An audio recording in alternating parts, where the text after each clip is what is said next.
Bismillahirrahmanirrahim. Pada suatu hari Rasulullah SAW ditemui oleh malaikat Jibril. Rasul pun bertanya, "Ada apa wahai Jibril?" Jibril menjawab, "Wahai Muhammad, sesungguhnya hari ini Allah Subhanahu wa Ta'ala sedang mengobarkan nyala api neraka, dan seluruh para malaikat amat ketakutan. Mereka tidak tahu harus bagaimana. Untung aku ingat," kata Jibril, "bahwa engkau Muhammad adalah sumber cinta dan sayang Allah Subhanahu wa Ta'ala kepada alam semesta. Dengan alasan itu aku kesini, bertabaruk mengambil berkah dengan cinta Allah kepada dirimu, ya Rasulullah, ya Muhammad." Rasulullah terdiam beberapa saat, kemudian bertanya lagi, "Wahai Jibril, ceritakan padaku bagaimana neraka itu sesungguhnya." Jibril menjawab, "Wahai Muhammad, neraka itu bagaikan lubang-lubang yang terdiri dari 7 tingkat. Jarak antara satu lubang dengan yang lain ialah perjalanan 70 tahun. Lubang paling bawah adalah lubang yang paling panas." Nabi SAW meneruskan pertanyaannya, "Lalu siapakah penghuni lubang-lubang neraka itu wahai Jibril? Sampaikan kepadaku Jibril." Jibril menjawab, "Lubang yang paling bawah diciptakan untuk orang-orang munafik. Lubang yang berikutnya untuk penyembah berhala. Lalu untuk penyembah bintang dan matahari." Jibril terus menerangkan penghuni tingkatan neraka hingga lubang yang kelima, tempat umat Yahudi, dan yang keenam dihuni oleh umat Nasrani. Setelah menjelaskan penghuni 6 tingkatan neraka, Jibril diam cukup lama.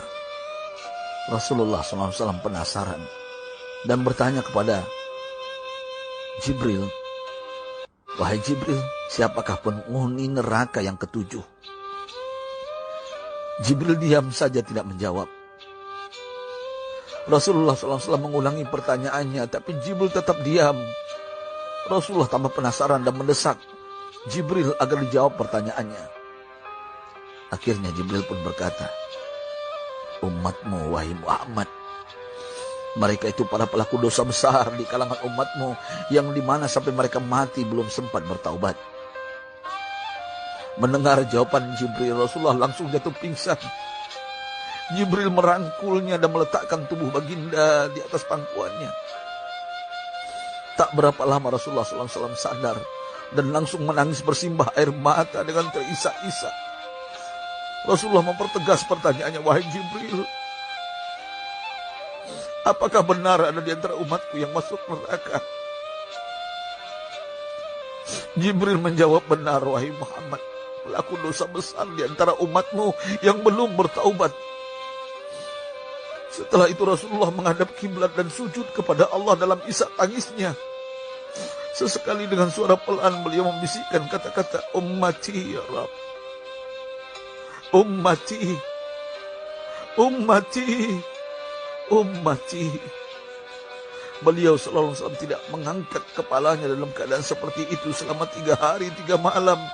Kecuali setiap Bilal bin Rabah mengumandangkan azan, barulah beliau bangkit untuk menjadi imam. Dan setelah itu kembali sujud lagi.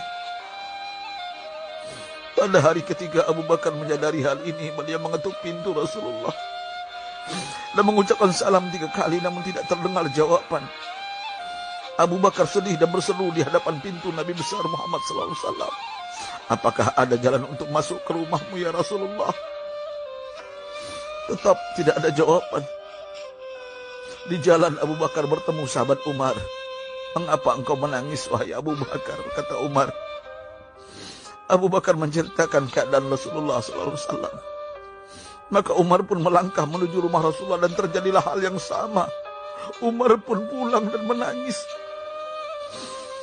Di jalan Umar bertemu sahabat Salman Al-Farisi. Dengan terisak Umar bercerita kepada Salman hingga membuat dia amat sedih, namun tidak berani mengulangi hal yang sama.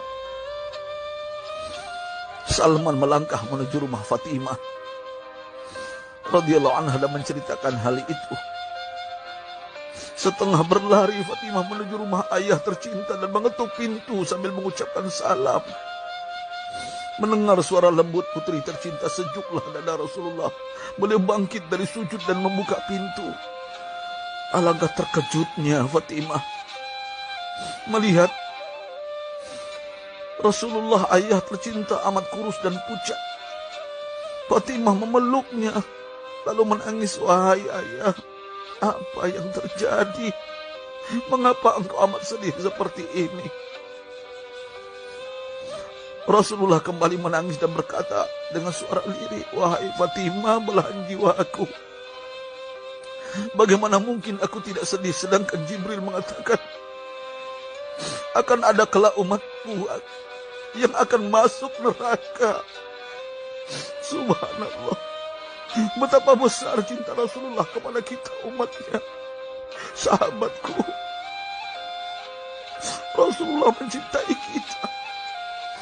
Antaman ma'aman ahbabta, engkau akan berkumpul dengan orang yang kau cintai. Mari kita mencintai baginda Nabi besar Muhammad SAW yang mencintai kita umat yang tidak rela kita masuk neraka. Mari kita mencintai beliau dengan berselawat. Sahabatku, sampaikan, Rasul mengajarkan kepada kita, man dalla ala khairin falau mislu ajri fa'ili. Siapa yang menunjukkan kepada kebaikan, maka dia akan mendapatkan pahala seperti orang yang mengerjakannya. Mudah-mudahan ini menjadi pahala jariah bagi kita.